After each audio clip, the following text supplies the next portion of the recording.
ഇനി പൊതുജനം കഴുതയല്ല സാർ, നേരെ പോകുന്നത് രാജ്യ തലസ്ഥാനത്തേക്കാണ്. അവിടെ ശുദ്ധവായു കിട്ടാതെ വലയുകയാണ് ജനങ്ങൾ.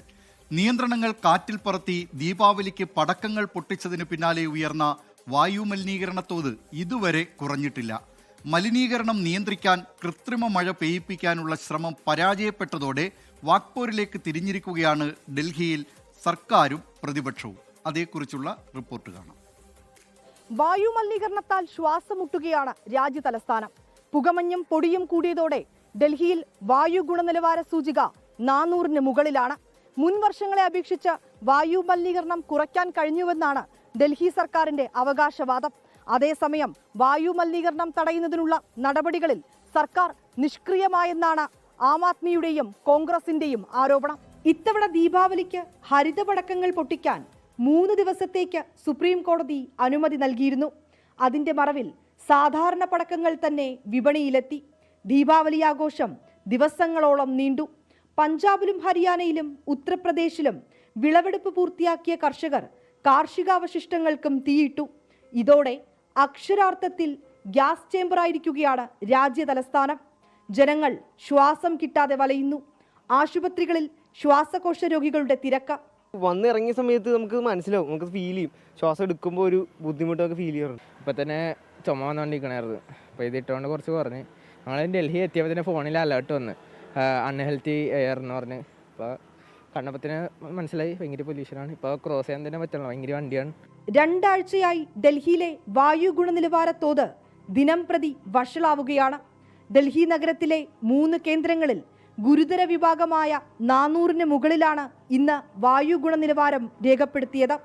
വാട്ടർ സ്പ്രിംഗ്ലറുകൾ ഉപയോഗിച്ച് വെള്ളം തളിക്കുന്നുണ്ടെങ്കിലും പ്രത്യേകിച്ച് മാറ്റമൊന്നുമില്ല. പൊല്യൂഷൻ വളരെ മോശമാണ്. ഞങ്ങൾ വന്നപ്പോൾ തന്നെ, കാരണം ഞങ്ങൾ ഇവിടെ വന്നിറങ്ങിയപ്പോൾ തന്നെ ഞങ്ങൾ കാണുന്നത് എന്താ വെച്ചാൽ, കേരളത്തിൽ നിന്ന് വന്നപ്പോൾ ആ ശുദ്ധമായ ഒരു അന്തരീക്ഷമാണ്. ഇവിടെ വന്നു കഴിഞ്ഞപ്പോൾ തന്നെ ഞങ്ങൾക്ക് ഒരു സഫോക്കേഷൻ, അതായത് വന്നു കഴിഞ്ഞപ്പോൾ തന്നെ ആ ബുദ്ധിമുട്ട് കണ്ടത്. അപ്പോൾ ഡൽഹി നിവാസികൾ എന്തുമാത്രം ബുദ്ധിമുട്ട് അനുഭവിക്കുന്നതാണ് ഞങ്ങളിപ്പോൾ മനസ്സിലാവുന്നത്.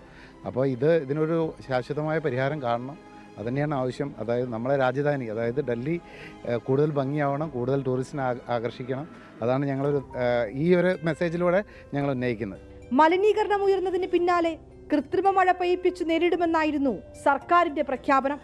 കൃത്രിമ മഴയ്ക്കായി 3.4 കോടി രൂപയും ഡൽഹി സർക്കാർ വകയിരുത്തി.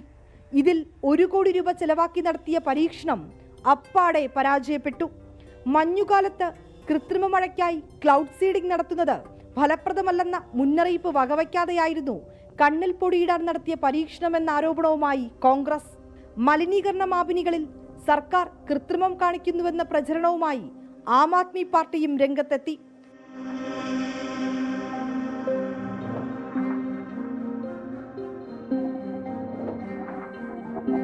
പഞ്ചാബിലെ ആം ആദ്മി പാർട്ടി കാർഷികാവശിഷ്ടങ്ങൾ കത്തിക്കാൻ കർഷകരെ പ്രോത്സാഹിപ്പിക്കുന്നതാണ് ഡൽഹിയിലെ മലിനീകരണം കുതിച്ചുയരാൻ കാരണമായതെന്ന പ്രത്യാരോപണവുമായി BJPയും രംഗത്ത് വന്നു. ശ്വാസമെടുക്കാനോ പുറത്തിറങ്ങാനോ പോലും കഴിയാതെ പൊതുജനം വലയുമ്പോൾ മലിനീകരണം വർദ്ധിച്ചത് ആരുടെ കാലത്തെന്ന തർക്കത്തിലാണ് ഭരണ പ്രതിപക്ഷ പാർട്ടികൾ.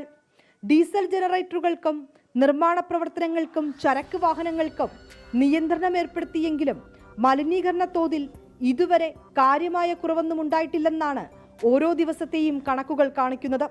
2022-ൽ 17 ലക്ഷത്തിലധികം ഇന്ത്യക്കാരുടെ മരണത്തിന് വായു മലിനീകരണവുമായി ബന്ധമുണ്ടെന്ന് ലാൻഡ്സൈറ്റിന്റെ ഏറ്റവും പുതിയ റിപ്പോർട്ടിൽ പറയുന്നു.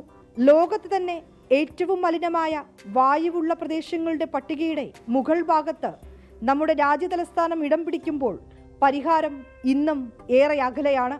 കണ്ണെരിച്ചിലും ശ്വാസതടസ്സവും അലർജിയും കാരണം ജനം പൊറുതിമുട്ടുകയാണ്. വായു മലിനീകരണത്തിന് ഉടനടി പരിഹാരം വേണമെന്നാണ് ആവശ്യം. ഡൽഹിയിൽ നിന്ന് ക്യാമറാമാൻ ആശിഷ് മട്ടുവിനൊപ്പം വിനീത VG 24. ലോകത്തെവിടെയായാലും ഏത് സമയത്തും 24 വാർത്തകളും ഓഗ്മെന്റഡ് റിയാലിറ്റി പാക്കേജുകളും എക്സ്പ്ലെയിനറുകളും വിശദമായി കാണാൻ ഞങ്ങളുടെ യൂട്യൂബ് ചാനൽ നിങ്ങൾക്ക് സബ്സ്ക്രൈബ് ചെയ്യാം.